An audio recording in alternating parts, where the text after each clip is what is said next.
Tim, everybody is already in. You can start. Okay. Hello, everybody. We have a few more people coming in as time moves on, but I want to welcome everybody to this seminar, which is part of the Transforming Agri-Food Systems in South Asia Regional Integrated Initiative of the 1CGIAR. And I wanted to say just a few words about TAFSSA, Transforming Agri-Food Systems in South Asia, before we move on to our presenter today, who I'm sure will be giving a very interesting and very new presentation for a number of colleagues that are on this call. TAFSSA, as I mentioned, works to conduct research across the agri-food systems production to consumption continuum with activities in Bangladesh, India, Nepal, and in Pakistan. The initiative is run by a range of different CGIAR centers that have long histories of working and engaging with partners in South Asia, but we focus our activities on 5 integrated work streams that you can see articulated here. Our first work stream focuses on developing inclusive, multi-stakeholder learning platforms and public data systems around agri-food systems in South Asia. These platforms and data systems in turn support research that, as I mentioned, spans production through markets to consumption in 3 separate but very strongly linked work packages. The first on transforming agroecosystems to boost income and diversified production in South Asia. The second focusing on markets, which creates research around actions to boost access to sustainably produced and healthy diets. And then finally, we have a work package that focuses on consumption, and research is conducted on behavioral and structural determinants of sustainable and healthy diets. The last several TAFSSA seminars that we had focused on the 4th work package, while our first seminar focused also on our 5th work package, which was around building resilience to climate change and mitigating environmental degradation with a focus on improved groundwater management and climate change adaptation. Today, our speaker will be talking about topics that are relevant to TAFSSA's 2nd work package, transforming agroecosystems to boost income and diversify food production in support of sustainable, healthy diets. To introduce myself very briefly, my name is Tim Krupnik. I lead the TAFSSA initiative along with a range of my colleagues and peers, specifically Dr. Parthiba Menon, who is with IFPRI. She could not join us today because she is in transit, but we have a number of strong work package leaders and collaborative scientists working together. And a good part of what we do in TAFSSA is also focus on broad collaborations, not just within CGIAR, but very closely with national research partners and universities. And so for that, I'm very, very pleased today to welcome Dr. Parthiba Basu, who is with the University of Calcutta and is collaborating with us on TAFSSA's work package 2. Dr. Basu is completed his master's degree at the University of Calcutta in zoology, and then his PhD in ecology at a very nice address in Pondicherry University. He is now a full professor at the Department of Zoology and the former head of the Department of Zoology at the University of Calcutta, and also has multiple roles, including being the director for the Center for Agroecology and Pollination Studies and the convener for PhD research advisory committees in zoology. I want to ask everybody to welcome Dr. Basu for his participation and presentation today, in which he will talk about landscapes and agricultural landscapes and the important and crucial role of insect pollinators in ecosystem services. With that, I'll turn over to you. Thanks very much. Thank you very much, Tim, for your nice introduction. And let me also compliment TAFSSA for initiating this webinar series, which is very timely. And we definitely need to learn more about different countries in Southeast Asia, about which, unfortunately, we always do not have much information about. So, having said that, I welcome you all to my today's talk. And in this talk, I'm going to talk about In this lecture, I'm going to talk about the status, the role of the insect pollinators in the agricultural system in Eastern India, the eastern part of India, mostly covering three states of Eastern India, which is West Bengal, Odisha, and Tripura. Should be presenting some data from our work in these states. Let me start sharing my screen, and then we can move on.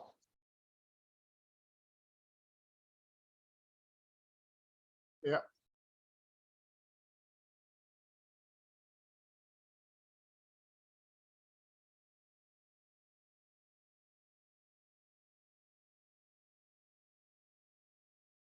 Is it? I hope it's visible to everybody. Yeah. Looks great. Yeah. Thanks. So, as I said, I'm going to talk about the pollinators and pollination in Eastern Indian agricultural landscape. But why are we talking about these pollinators? We kind of broadly know, people generally broadly know that the insect pollinators and some pollinators other than the insects. There are birds that pollinate, etc., bats that pollinate, but it's mostly the insects that carry out the task of cross-pollination.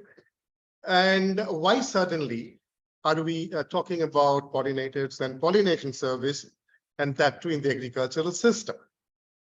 Now, see, about 15 years or so ago, around 2007, 6, 7, a queer phenomenon started unfolding.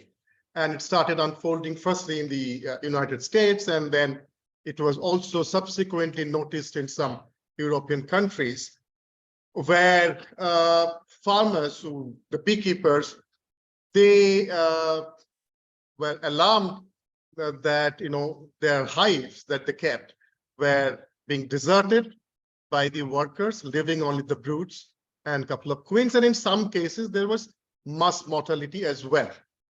So hundreds of bees were just dropping dead around their beehives. So that raised a huge alarm, not because it would affect honey production, which is definitely an a very important economic commodity, but also because of the fact that about 70%, mostly more or less about 70% of our agricultural crops that are dependent on insect cross-pollination at different degrees. So meaning if there is a limitation of cross-pollination, the yield of these crops would go down at various proportions, from 10% to about 70-80%, in some cases 100%. So that was a matter of concern, grave concern, and people were alarmed. And the Food and Agriculture Organization, other world bodies, they started taking note about it.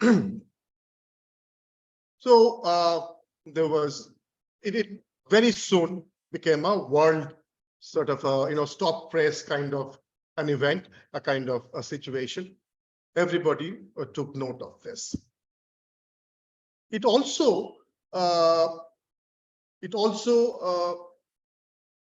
brought to the fore this fact that it is perhaps not just the honeybees that kind of that got noticed, the deaths of the honeybees or the desertion of the beehives by the one particular species of honeybee, that too, which is the European honeybee, Apis mellifera, which is the only bee species, honeybee species that that part of the globe they have.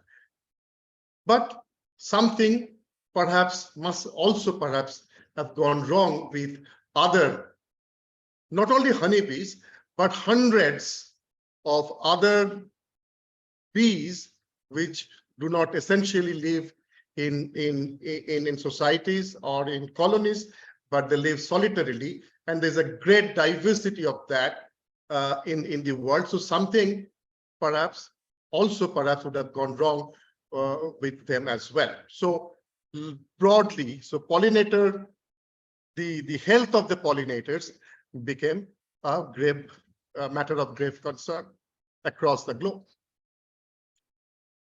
Now, how do you really know whether things are all right or not? So you need to compare the populations of various bee species.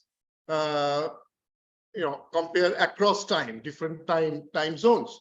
So if you had population data, maybe from 50 years ago or 30, 40 years ago, you could go out and collect population data of the different bee species and compare the present data with the past data in order to figure out if there has been any change in their population size. But unfortunately, for most part of the world, including in my country and large parts of, all countries in this part of the globe as well, we don't really have much, sort of longitudinal data. We do not have much historical data of various populations of bees. So the only way was to find out some indirect evidence, various approaches of collecting indirect evidence of any population loss of the pollinator species. Generally, the bees, of course. So I'll be using this word bees a great deal because not because of the fact that the whole crisis as it started with the honeybees, but it is generally the bees that do a great deal of cross-pollination. But let me remind you that there are also other insects like the flies, some lepidopterans, butterflies, etc. They also, in some cases, even the beetles who carry out the task of pollination. So moving on, so there are two ways of doing it, this indirect evidence gathering. One is if you can compare the long-term yield data of the pollinator-dependent crops with the crops that are not essentially dependent on insect cross-pollination for their production, for their fruit production. For example, if you have a gourd, which is essentially dependent on insect cross-pollination for bearing fruit, and if you compare the yield of that with, say, for example, a crop like paddy, rice paddy, which requires pollination, but it's generally, wind pollinated, etc., and you do not essentially require, insect cross-pollination for, fruit production. So if you compare the long-term yield data of these two different kinds of crops, and if you see a change in the pattern, then of course there is, you could perhaps take a hunch that something is either all right or something has gone wrong. The other approach could be if you compare the various pollinator populations in intensive agricultural landscapes where a lot of pesticides are sprayed and there are hardly any semi-natural habitats left for the bees to sort of have their nests, etc. So if you compare the bee populations of intensive agricultural landscape with areas that are not intensively farmed, where mostly subsistence, very low intensity cropping is practiced, meaning there is hardly any pesticides application, there is a lot of natural vegetations left, meaning habitats left for the pollinators. If you compare the population size of these two kinds of habitats, you are perhaps comparing not only the extent of damage that farm intensification can, perhaps farm intensification is having on the populations of the pollinators, but it's also a proxy comparison between two time zones, because the areas which in a given area, in a given region, the areas which are intensively farmed now perhaps was not so intensively farmed maybe 100 years ago, if at all. So when you are comparing two kinds of areas which are intensively and non-intensively farmed, you are also comparing two different time zones. So we did, and of course there are people have tried to sort of compare the species records in the big global databases, global museums, global biodiversity information database, etc., where there's a very more or less there's a recent record where they have shown that the number of collected species have declined very sharply. Approximately 25% fewer new species were reported between 2006 and 2015 related to the number of species counted before 1990. So this is a kind of an indication that new species are not being recorded, new species or new records are not being collected. So there is some crisis in terms of the species richness across different parts of the globe. India. So let us get back to the first approach of indirect evidence, which is comparing the long-term yield data of the pollinator dependent and pollinator independent, cross-pollination independent crops. So for that, you work with crops that are essentially pollinator dependent, and most vegetable crops are pollinator dependent at different degrees. And India is particularly a country that is vulnerable to pollination loss because it has a huge amount of land where vegetables are produced. A lot of farmers, small and large or medium alike, they are into vegetable production in different areas of the country. The share of 14.4% of world production, it's a very important, economically important sort of crop system. So what we did was we compared the yield growth, relative yield growth rate of pollinator dependent crops, which is the blue line, which are some important vegetable crops. We clubbed them together, and as you can see, this blue line has plateaued off over the last couple of decades. Okay, 3 decades, so to say. Now, so from 90s onwards, there's been a plateau of effect. Whereas the pollinator independent crop, this is for rice paddy, the yield growth has been consistent. And as we know, India has experienced green revolution, and there's been a dramatic increase in rice and wheat production, and both of them are not essentially insect cross-pollination dependent.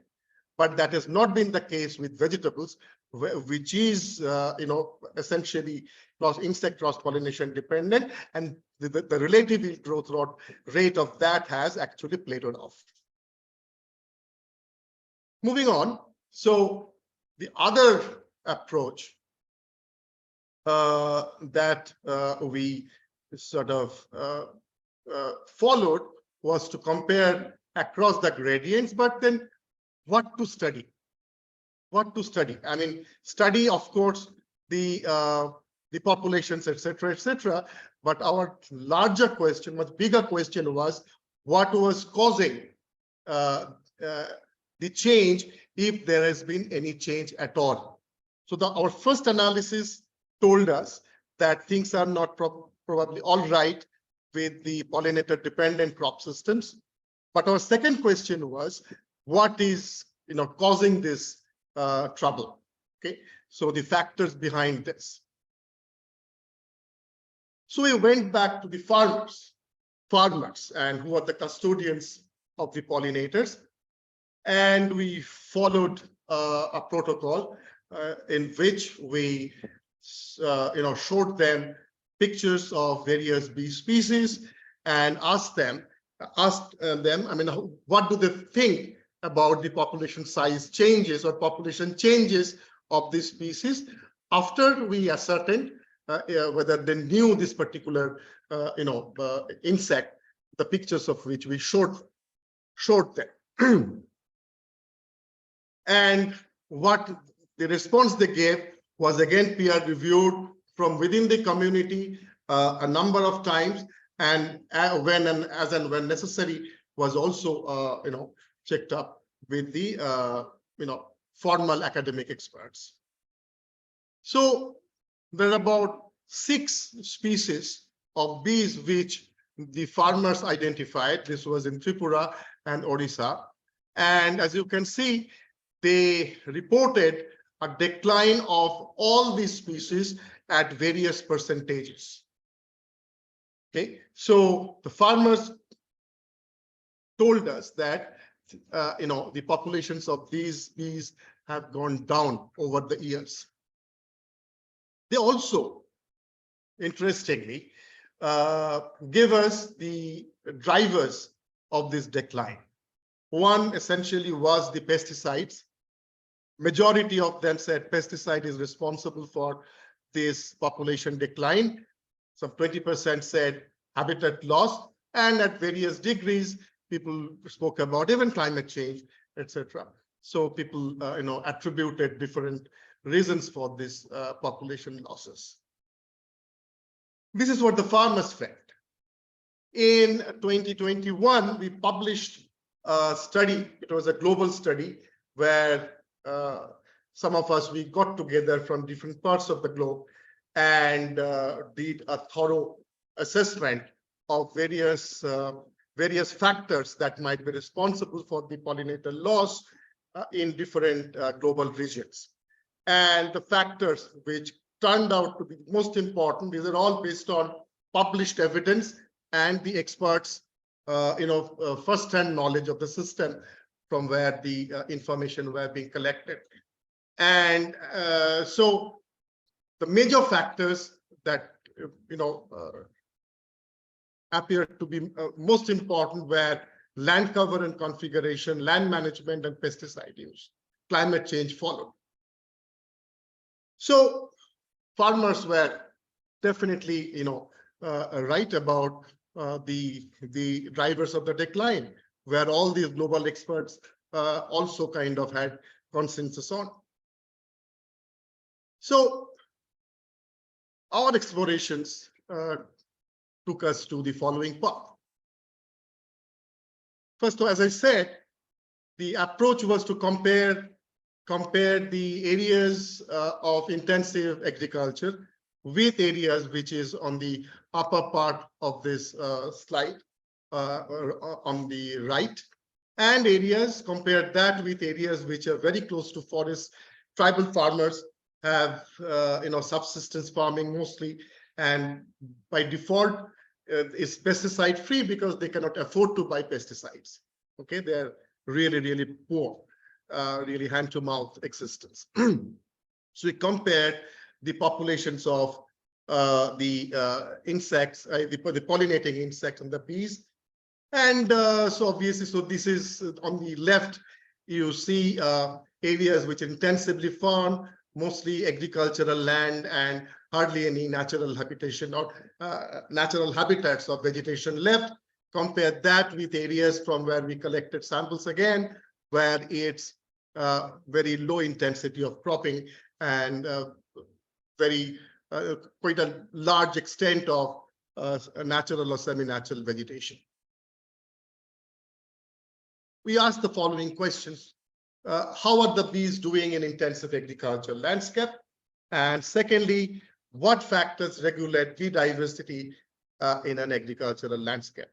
Okay, so what are the factors that are responsible? So farmers told us that the experts, the global experts, arrived at certain consensus. When we were doing this, this was before the global study. So, and is there any direct evidence of pollination deficit? So the third question was important for us because, it's one thing to say that the pollinators have declined and, there would be a crop loss, etc., etc. But it's all the more important to collect evidence if loss of pollinators would really actually mean, production deficit. So what if, there are 10 pollinating insects now as compared to maybe 50 before, but perhaps those 10 pollinators, those 10 bees are enough to transfer as many pollens required for maximum crop production. How do we know? So we wanted evidence for the pollination limitation and its impact on the actual yield. The first couple of questions, answers, yes, pollinator diversity definitely was significantly lower in intensive agricultural areas. Some rare species have disappeared from the intensive areas. The species that we recorded in the low intensity areas have amazing diversity. In fact, we came across species that were never even recorded before, at least a couple of them. And even when we go now, we keep coming across species, and we scratch our head, what species would this be? And that requires a different trajectory of taxonomic work, which we are really hard pressed to do. And it is also understood that about the drivers, the regulators of this diversity. So things happen at different scales. So extent of semi-natural vegetation, it appears that it's very important, definitely most important at a landscape scale, which is at kilometer scale. So amount of habitat that is present definitely would determine the pollinator diversity. But at the farm scale, within 200-meter scale or so, it is again how many kinds and how much pesticides that are being used. So these two factors came out to be important, and at different scales, different factors would have more sway. We figured also, so talking about natural habitats, semi-natural habitats at the landscape scale. So we figured that you need about 28% for brinjal and 18% for mustard. You need that proportion of your landscape within 2-kilometer radius of your crop field. You need that much of semi-natural vegetation of the landscape if you have to have the maximum yield potential of your crop. So below that, essentially what happens is below that extent of natural vegetation or natural habitat availability in the landscape, your yield goes down. So there is a threshold below which the pollination limitation affects the crop yield.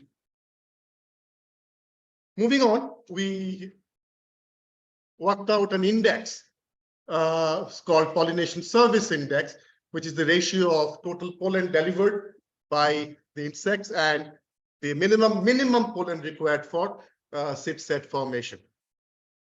So turned out that below 1 is pollination limitation, and above 1 is sort of surplus pollination. So as you can see, in low intensity areas, you have surplus pollination, more pollens being delivered than what is required. And in high intensity areas, this is for mustard and this is for brinjal. In high intensity areas, it is definitely pollen limited. So not enough pollens are being transferred for the fruit production. Moving on, we also then asked, so what's happening to the honeybees health-wise? How are they? So if pesticide is the issue at the farm scale. As I said, at a 200-meter scale or so, at the scale of a farm. So how is it affecting their health? And we probed deeper, and it's so obviously the low intensity cropping areas. The LIC in the graph is a low intensity cropping areas, and HIC is high intensity cropping areas. So and we worked with Apis dorsata and Apis dorsata, which is a rock pea, and we checked out for two kinds of pesticides, cypermethrin and dimethoid. So both cases, the high intensity areas have very high pesticide residue in their body. And it led to a higher oxidative stress in the honeybees that are collected from high agriculture intensity areas. So what happens when there is high oxidative stress? So higher oxidative stress would means faster aging and aging of the tissues and the cells and the tissues, and which would eventually eventually cause death, not an acute death, but chronic exposure and chronic sort of oxidative stress would lead to death. So then we also figured that the field populations of the honeybee Apis cerana, they are not able to smell properly.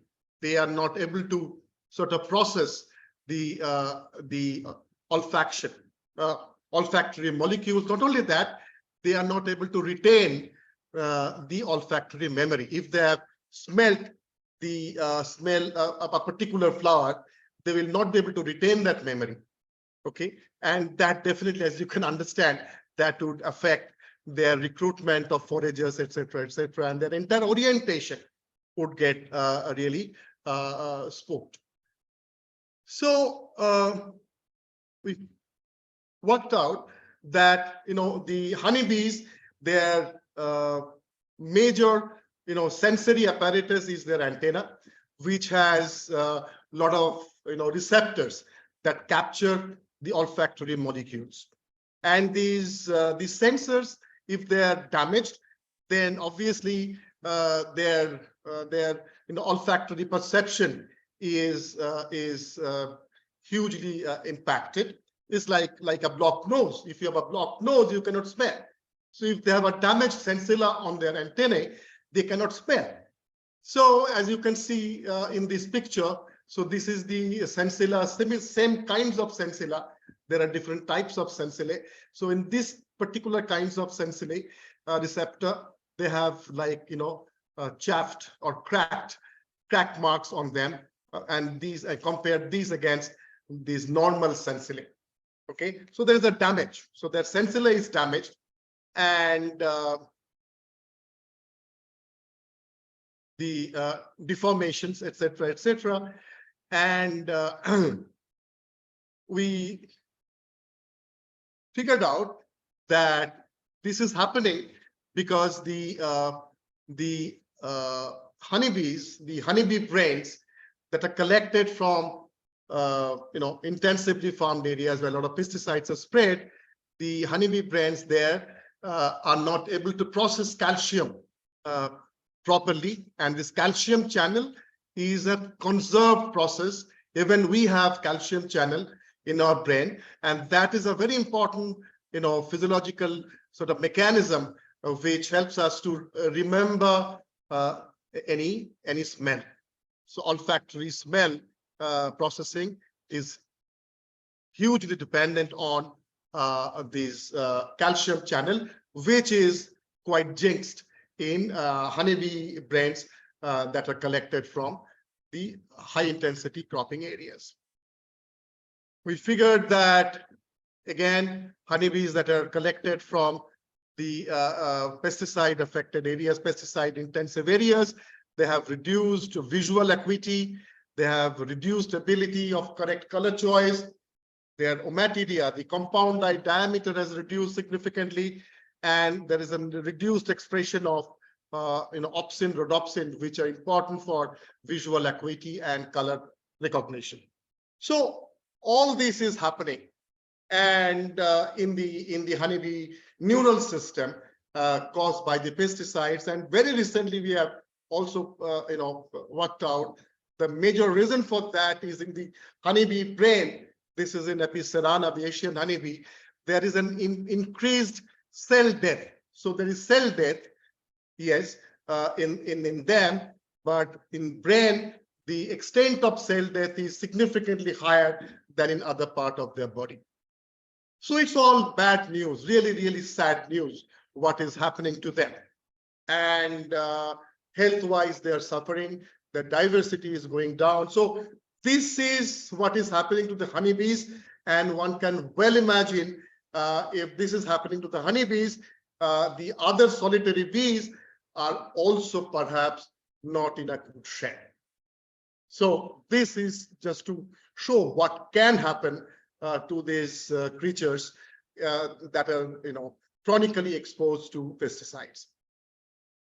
So obviously, everybody these days they are talking about ecological intensification, and ecological intensification is farming by augmenting the ecosystem regulatory ecosystem service provisions, in particular like pollination and natural pest control agents, the improving the services rendered by them, natural predators and the pollinators, etc., even the earthworms, for example, so who provide us with invaluable ecosystem services. And the idea is to improve their population, improve their ecosystem service delivery potential in an agricultural landscape. And so that is ecological intensification. And one important element, if we have to really move away from the adverse impacts of intensive agriculture, the question is not to reduce intensification. We need more food. We need more we need higher yield. If we have to feed our increasing population, etc., across the globe. But the idea is to do that without affecting the larger ecosystem, which is going to be counterproductive. Okay, that's the challenge. And ecological intensification is the answer, and towards which we should all move. And in that, it's important to restore the landscape. And meaning we need to create more habitats. We need to reduce or where possible stop chemical pesticides and embrace pest regulation, which is non-chemical and which is more ecologically appropriate, sustainable pest regulation. And landscape planning is important for that. And if you have to create more habitats, we need space to do so. We need exact information about species of plants, non-crop wild plants, which would attract pollinators in larger numbers. Not only would they attract pollinators in larger numbers, which would be a good refuge or host for the natural predators, which would take care of the crop pests, and kind of non-crop wild plants that can also act as the traps, trap crops, trap plants for the crop pests. So that is the challenge. We need to find out places where we can revegetate and which we can restore to improve the health of the larger landscape. And we should have better information about the kinds of wild plants we should be planting across an agricultural landscape. We in South Asia, we are with the pressure on land is very high. We have a large number of small and marginal farmers across our South Asian countries. where we do not have enough land to spare. Out there in the West, in the Western countries, the government supports, agri-environment schemes where the farmers are encouraged to allocate certain portion of their agricultural land for creating wilderness. Our farmers cannot afford to do that. We cannot afford to spare land for wilderness. So we have to make do with whatever land that is available before us, and the field barns, perhaps it would be a great place to revegetate and make use of if we have to improve the landscape. Of course, there are other commons, village commons, which need to be planned properly if we have to restore our larger agricultural landscape. But field barns, for example, can be a great place to start this. What kind of plants? I said so. The plants that we should be using to restore our landscape need to be multifunctional. Okay. And if you have to heal our farm landscape, we need, for example, so we have worked out these 3 species of wild plants, Cromolina odorata, Ocimum americanum, basil, known, very, very common plants found in South Asia, at least in Bangladesh and India, this part of Eastern India, and Tephrosia. So they are multifunctional. They can attract bees in large numbers. We have published all this, and they can also be a good refuge for natural enemies, and they can also be a good host for the pests as well, because they trap crop pests, become a good site for the natural enemies to thrive on as well. So these are some of the plants that we zeroed in on, but this is not exhaustive. We, other parts of, of this, my country, other parts of South Asia, this should be worked out. What kind of non-crop plants, wild plants we should be using to re-vegetate our agricultural landscape, which would improve the ecosystem service provisions, which would foster ecological intensification of our agricultural landscape, and that should be the way forward. I think I'll stop here, close here, and thank you very much for your patience.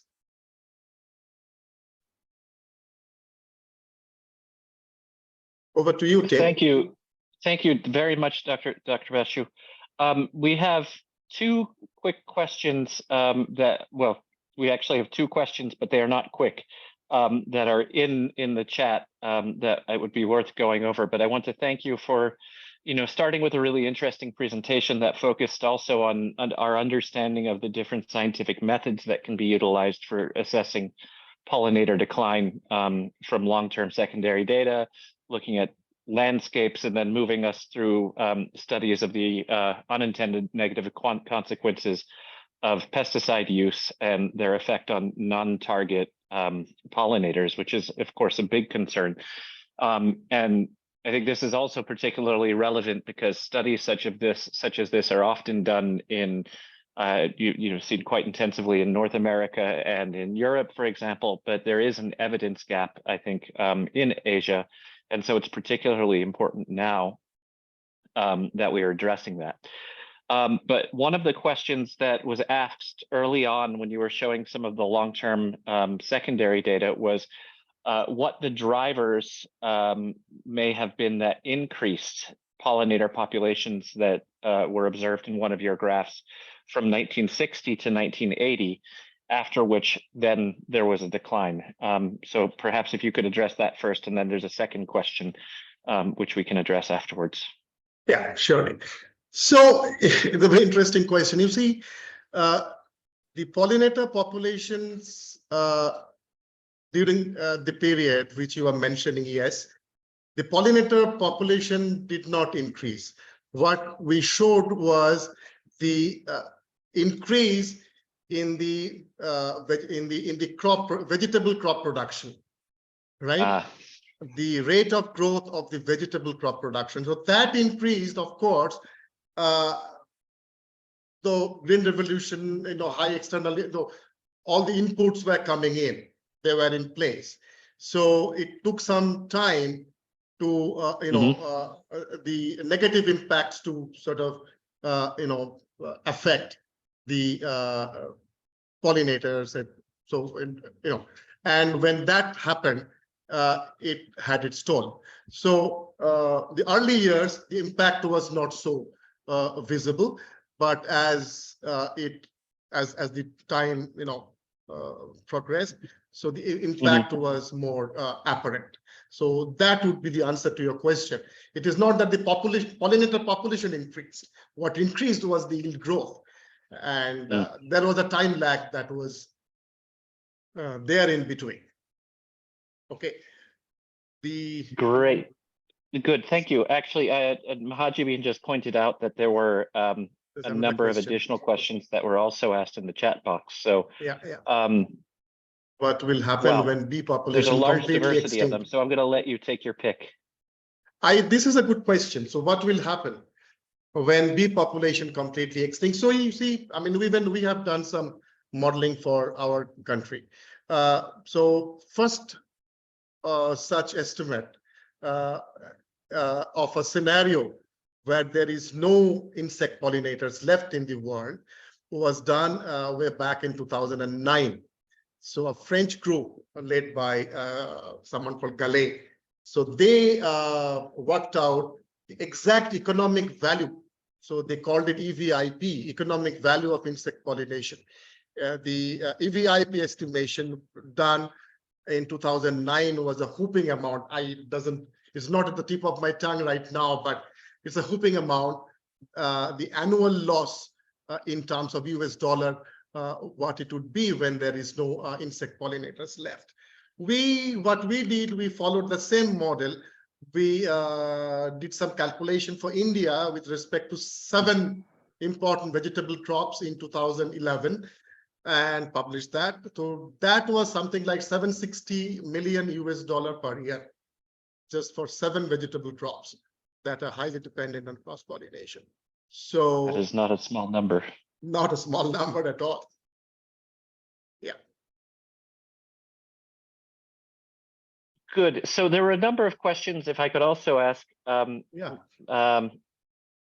Mustafa has asked a number of questions about nesting preferences and quantification of nesting preferences and relationships with respect to pollination services and minimum patch size and habitat sizes, which is of course relevant to the point you raised around landscape design. And I think that, in many ways, the challenge in South Asia also is that we have very small small fields and patchwork agricultural systems, which may make habitat design particularly challenging. But I was wondering if you could address any of those points in particular. I cannot see those in the chat box for some reason. They are in the Q&A box. If you click on Q&A at the bottom of your screen. All right. Yeah. Okay. Yeah. Is the severity of damage to their senses dependent on the type of pesticide and length of exposure? Yes, of course. I presume so. We have not done an experiment on that, but yes. And yeah, the second part is also important. So we are now doing some, we have been sort of meaning to do some work, and some work is there, not published, but there are other studies. It starts to, the effect starts to take place from the brood, level itself, at the larval stage itself. And so that's there too. And there's a kind of an sort of a bulging literature now that are coming out. We are right in the middle of doing a large review actually on the impact of pesticides on pollinators. It's a kind of multi-author sort of colleagues in different parts of the globe. We have come together to do this review. Should be out. So it's last 5 or 6 years, there have been an explosion of literature on impacts of pesticides on bees, and particularly from Southeast Asia, so to say, and it's from South America. Huge amount of work on even solitary bees, stingless bees, melipona, Brazil, there's been an explosion of information, new information that are coming in, almost, very difficult to even process some of this information that have come in. So yes, definitely. So at the brood stage itself, the pesticide starts to take its effect. Even the juvenile hormone, etc., the entire physiology get kind of jinxed. So that, and what is important is that lot of work is being done in different, some European colleagues that are doing it, and we are starting to plan some of these experiments here also. The interactive effects, it's not just pesticide or habitat or climate. So it's kind of an interactive, impact that can have a very sort of damaging role to play on the populations. Do the bees have any nesting preference? Any? Of course they do. Yeah, I mean, I didn't show this data. So for example, we showed that the wood nesters, for example, wood nesters are most affected. Soil nesters, and as our study shows, there is a particular, halictid group called Lesioglossum, which are soil nesters. There's not much impact on them. So different functional groups, different nesting groups, perhaps would have different extent of pesticide impacts. And does seasonality have any impact on their pollination service? Seasonality, yes, definitely. Seasonality would have some phenology, etc., would definitely have, and that's understandable. And that phenology can perhaps be synced with the plant phenology around, the crop plant and non-crop plant phenology around. Yeah, there are also good studies on that. Minimum patch size for the habitat.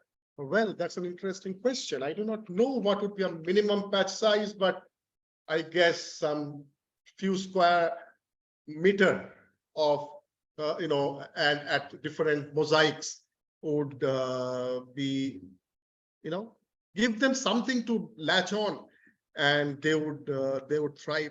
But again, the answer is not so simple. You see, if it is not just the habitat alone, as I was saying, there are interactive factors. For example, a farm or a particular component of a landscape is not an island. So it exists as a mosaic. So what is happening, a few hundred meters away from that place also is important. Okay, so that also needs to be taken into consideration. So as Tim rightly pointed out, in South Asia in particular, the challenges are manifold if we have to really design and plan the landscape. But anyway, we have to make a beginning somewhere.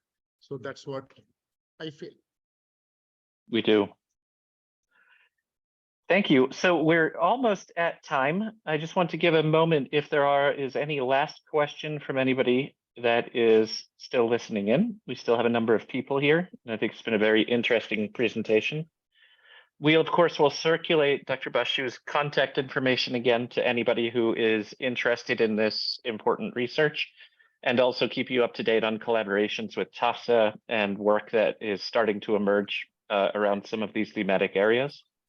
But I'd like to ask, is there anybody who would like to ask a verbal question before we close? Tim, I can go one question, though I also yes. Hi, Mahesh. Yeah, please. Hi, Tim. Thank you and congratulate, first Dr. Professor Basu to giving a very nice presentations. My question is that, nowadays our government is talking natural farming. We say this, we are talking on the other hand of like drone application of chemicals and blah, blah things. So do you think this is drone application is counterproduct, because that will have a kind of aerial application that will have a more impact, on these all pollinators, rather than like if you drone application, aerial application on forest or nearby that, control disease or even agriculture crops. So do you think that we are moving in right directions in that way, or but what is your opinion on that? We are moving completely in a wrong direction. if you ask me. I mean, definitely in a very, very, unwanted and ecologically unwanted and sustainably unwanted direction. If you ask me, that would be my response. No, that cannot be the answer. That cannot be the answer. The ideal answer would be, if you're talking about, I know in India, we have National Mission on Natural Farming, and very welcome mission that is. But if the government is serious about it, there's a whole lot that the government of India can do vis-a-vis pesticide regulation. Pesticide regulation and, giving the natural predators a chance. The quantum, the extent of non-target impact is really has proven to be counterproductive and will prove more so in very near future. So you must have said something provocative there, because we have another hand that was just raised for a question. Please, It's not Mr. for question, actually. It's about the discussion of the Moist raised. So I have a sense that drone application can be like, it's good for the precision targeting. So instead of throwing things all over the farm, we can target a precise area of affected and do a spray. So I think that is the positive side of using drones for. It is not, Mustafa. It is not. You are living everything in the environment, in air, and that will go somewhere. It's not. You cannot control. That would be a huge debate. But Professor Basu will give comments on this. So actually, flight planning. So you have to identify the patches that are affected and instruct the drone rather than only target only that place rather than the whole plot. So that is the thing actually for in case of drone. I rest my case. I have nothing more to add. I'm afraid, because And I think perhaps it's good to reflect, as you noted on one of your slides, what the principles of integrated pest management are always, that where pesticides need to be used, they should only be used as a last resort. Exactly. And we should then, seek to identify and build agricultural systems that have, again, make better use of ecological services when and where possible, before then making a no spray decision in the first place.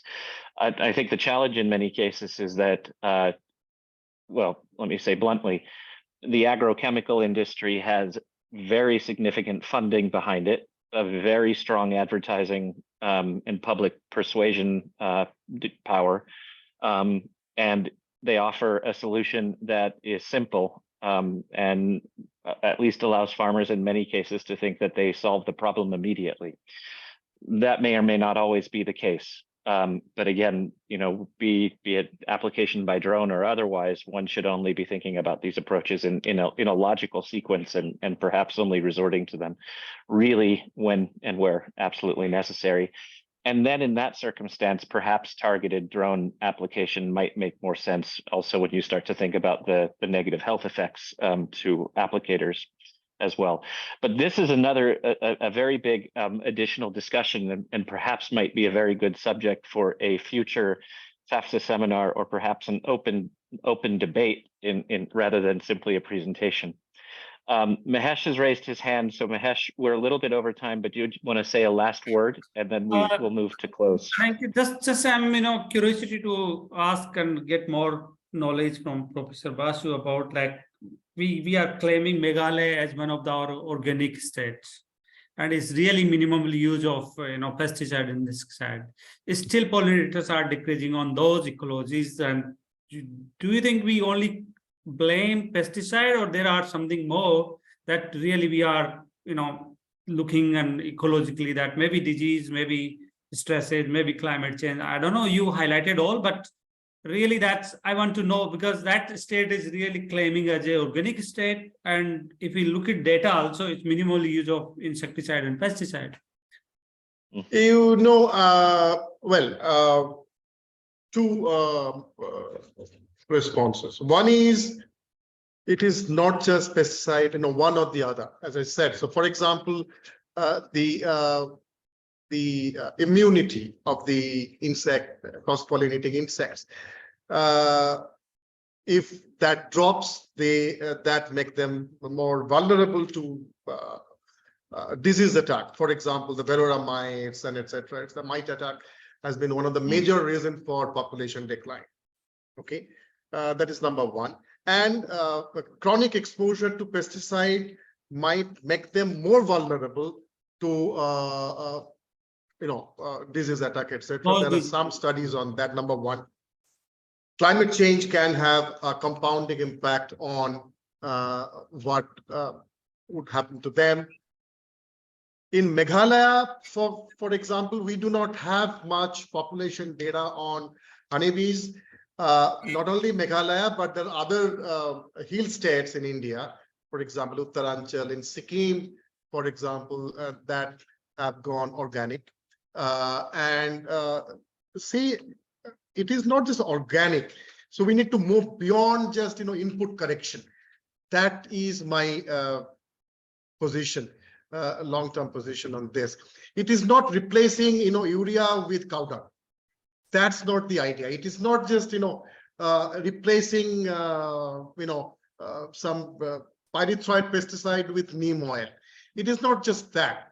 So unless the entire agro-ecosystem is thought out properly, where various regulating services, etc., get a chance to even function adequately, any amount of input correction here and there would just be a patchwork, and that's not going to address the problem at all. And with just input correction, there is always a 3-year transition